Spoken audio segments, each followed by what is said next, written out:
Hello everyone. Today is the third video of the first chapter, Class 12 Business Studies, and today's topic is objectives of management.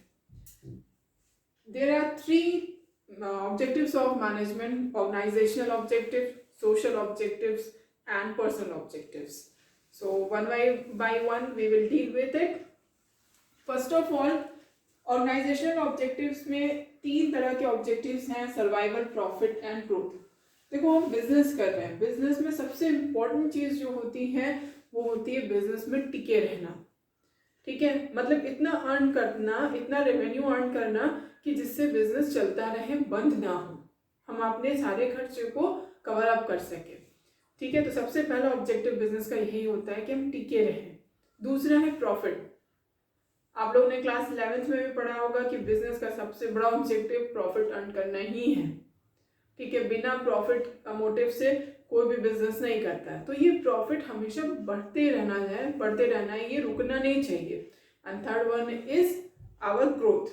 जैसे मान लो कि अभी आपकी एक दुकान है या फिर आप अभी एक ही प्रोडक्ट बेचते हो, तो आपके दिमाग में 2 साल बाद, हो सकता है 6 महीने बाद, बिजनेस करते करते आपकी इतना प्रॉफिट अर्न करने लगे कि आपके दिमाग में आए कि अब हमें और करना है, और अर्न करना है, और एक दुकान और होती तो और अच्छा होता, या फिर एक काउंटर और लगाना है, एक सेक्शन और बढ़ाना है। तो इस तरीके से दिमाग में हमेशा ये रहता है कि चलो पहले तो बिजनेस में टिके रहो, दूसरा ज़्यादा से ज़्यादा प्रॉफिट अर्न करो, और तीसरा फिर ग्रोथ एंड एक्सपेंशन करो। ठीक है, then second objective is social objectives. We all are the part of society. हम सोसाइटी के ही रिसोर्सेज को यूज करते हैं, सोसाइटी को ही बेचते हैं अपने प्रोडक्ट्स, तो हमारे कुछ सोशल ऑब्जेक्टिव्स भी हैं। अगर आप किसी भी सक्सेसफुल बिजनेसमैन को देखोगे, उसको स्टडी करोगे, तो आप पाओगे कि वो सोसाइटी के लिए कुछ ना कुछ एक्स्ट्रा करते हैं। ठीक है, जैसे कि eco friendly methods of production को यूज़ करना, जिससे इन्वायरमेंट को कम नुकसान हो, या डिस्पोजल मैनेजमेंट करना कि जो उनका वेस्ट निकल रहा है उन्हें सही तरीके से डिस्पोज करें, या ऐसा कुछ करें जिससे ज़्यादा से ज़्यादा एम्प्लॉयमेंट अपॉर्चुनिटीज़ हो, या फिर weaker schools for weaker section of the society, या अपने एम्प्लॉयज़ के बच्चों के लिए ही स्कूल्स ओपन करना जिससे उनके बच्चे भी सस्ते में एजुकेशन पा सकें। ठीक है, और लास्टली है पर्सनल ऑब्जेक्टिव।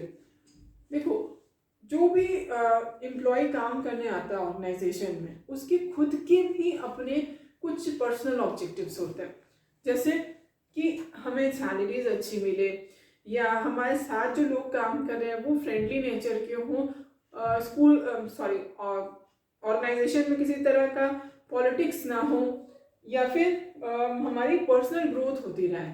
मतलब कि आज हमने एज अ क्लर्क ज्वाइन किया है, तो कल हम क्या जूनियर मैनेजर तक जाएंगे, या फिर उसके ऊपर कभी और ऊपर तक जाएंगे, सीनियर मैनेजर बनेंगे, कभी सीईओ बनेंगे या नहीं बनेंगे, क्या ग्रोथ है हमारी इस ऑर्गेनाइजेशन में। तो मैनेजमेंट का ये काम होता है कि लोगों के पर्सनल ऑब्जेक्टिव्स को ऑर्गेनाइजेशनल ऑब्जेक्टिव्स के साथ मिक्सअप कर देना। ठीक है, कि उनके पर्सनल ऑब्जेक्टिव्स ऑर्गेनाइजेशनल ऑब्जेक्टिव्स के साथ क्लैश ना करें, जिससे एक एम्प्लॉय को भी सेटिस्फैक्शन हो कि उसकी भी ग्रोथ हो रही है, और ऑर्गेनाइजेशन की भी बेनिफिट्स होते रहें। आई होप आपको ये टॉपिक क्लियर हो गया होगा। मिलते हैं नेक्स्ट वीडियो में। बाय।